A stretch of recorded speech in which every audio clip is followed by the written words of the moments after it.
আইসা দোপাতে দাঁড়ায়, বাড়ির কাছারে দাঁড়ানো ছিল বিবি জামেলায়।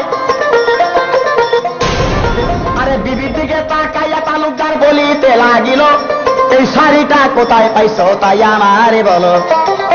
বিবি এইটাই আমার তাঁতের গো শাড়ি, তুমি সত্য করে বলো এখনই রে, এটা আমার তাঁতের গো শাড়ি।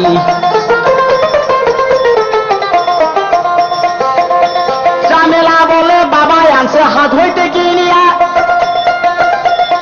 আপনার শাড়ি বুঝলেন আপনি কেমন করিয়া।